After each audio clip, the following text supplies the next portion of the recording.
In order to save the DC Universe, the Man of Steel is going to have to go undercover with the Batman Who Laughs. Will he make it out the other side? Well, let's hop into the pages of Batman Superman issue number 3 and find out. Alrighty then, so as we join the comic, Batman once again is talking about fear and how he always used it as a weapon in his arsenal, even against his own most closest, most trusted friends. Oh sure, he broke some trust and invaded some privacy, and that's all bad, but he did it for the greater good, right? After all, Batman knows himself and he knows he's not a threat, but the Batman Who Laughs, oh, he's most definitely a threat. And now he's managed to turn 6 members of the DC superhero community against themselves and against their friends, turning them into horribly inverted monsters like himself. And the worst part is, Batman doesn't even know where to begin and who could possibly be a suspect. It's because of that Superman is now pretending to have been inverted so he can get a closer look at the Batman Who Laughs plan. Also, when I say pretend, you might be thinking, oh, he borrowed some of Alfred's stage makeup and he's acting right now. No, they actually shot him up with a bunch of Joker toxin just to really sell the change. The idea being that Clark's Kryptonian biology will surely be able to hold out against the poison long enough to figure out what the Batman Who Laughs has planned. That is really taking a risk. And for a second there, it looks like the Batman Who Laughs is going along with it. After all, Superman broke him out of prison under the Hall of Justice and has even taken him to the armory to get geared up with all sorts of crazy weapons. But when Superman asks about the plan, the Batman Who Laughs starts getting all personal about the destruction of Krypton and how with Superman's amazing hearing, surely he heard his own mother, all those people sizzle, and how that must have affected him. Enraged, Superman goes in for the kill, which means Batman has to come on in as well and save the Batman Who Laughs, in doing so revealing that this was all a trick, not that the Batman Who Laughs didn't already know that. In fact, they never actually let the Batman Who Laughs out of his cell. This whole thing has been highly advanced holographic technology, which evil Batman knew all about because, well, he has the same stuff on his Earth. No, learning who the evil sleeper agents within the superhero community is going to be a lot harder than that. In fact, evil Batman straight up says, what, did you expect me to shine their names in the sky or something? Which is way too awkward a sentence for to not be a giant clue. Who normally shines lights in the sky to get heroes' attention? Yep, that's right, Jim Gordon. Who, as Batman starts to piece together, it all makes perfect sense. Gordon has been corrupted for weeks now. In fact, he was the one who sent he and Superman into a trap during the very first issue. Evil Gordon says there's something truly wonderful about being inverted. He's free now, free to punish Batman for everything he's done wrong, all the cops he's had to bury, all the friends he's had to say goodbye to. Gotham has only gotten worse under Batman, and now he's finally able to strike back at him. And how does he choose to strike back at him? Well, by bringing back the frickin' Bat-Mech from Gordon's own short time as Batman. Oh my god, this is so damn cool, and a perfect reminder that, yeah, Jim Gordon is actually way more of a threat than you give him credit for. The suit might very well have turned Batman into Swiss cheese too, were Superman not there to stop it. Even though Superman shouldn't be in the fight so soon now, he's still dealing with the residual effects of the Joker poison. Batman opines that turning Gordon first was a major attack on him, something that was supposed to really get under his skin, and it's working. In fact, that just kinda proves it. Batman can't fight the Batman Who Laughs on his own terms anymore. He knows him way too well, knows all of his weaknesses, and if they're going to win, Batman's gonna have to let Superman take the reins on this one, and they're gonna have to fight like Kryptonians. That means a trip to the Fortress of Solitude to do some diagnostics on the Bat-Mech. After all, Gordon shouldn't have been able to get it back so easily, and maybe there's some clues in there somewhere. What they weren't expecting, though, is the Batman Who Laughs totally planned for this eventuality, too. You see, the Bat-Mech suit was never actually there. That was actually Jaime Reyes, the Blue Beetle, and the next member of the infected Secret Six. Using the power of his hyper-advanced scarab, evil Blue Beetle is able to take control of the Fortress of Solitude's computer network, all the while opining that he had never gotten the respect he deserved as a hero. Always treated like a sidekick, a third stringer, despite the fact that he was way more powerful than a lot of other people on the League, and again, this most definitely shows it. Now, as the comic winds down, we once again check back in with the Batman Who Laughs in his prison cell. Turns out his actual plot here, what he's actually trying to achieve, might not be what you expect. Oh sure, he wants to destroy the multiverse as we know it, spread death and corruption and all that good super villainy stuff, but for once his beef actually isn't with the heroes, it's with his next biggest competition, someone who also wants to reorder the universe in their image.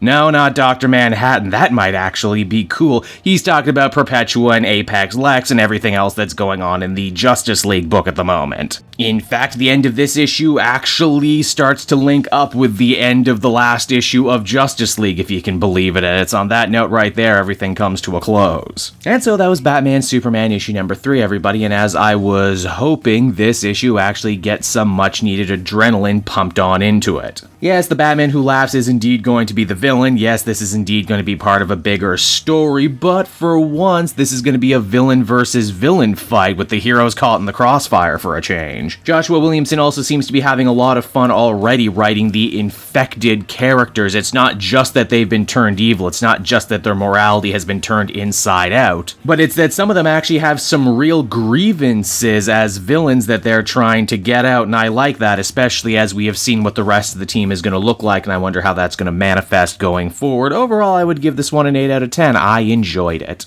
Hey there everyone, it's your old pal Cape Joel again. Just wanted to take a moment to thank you so much for watching to the end of the video. I hope you enjoyed it, and if you did, and if you're in the market for comic books right now, and I mean really who isn't, you might want to check out my book depository link down in the description. It's no joke my favorite place to buy comic book trades. You get a great price, and if you use my link, not only will you be getting yourself something nice, but you'll be helping out the channel a little bit while you do so. So, you win, I win, everybody wins, right? And until next time everyone, this has been Cape Joel, bye-bye.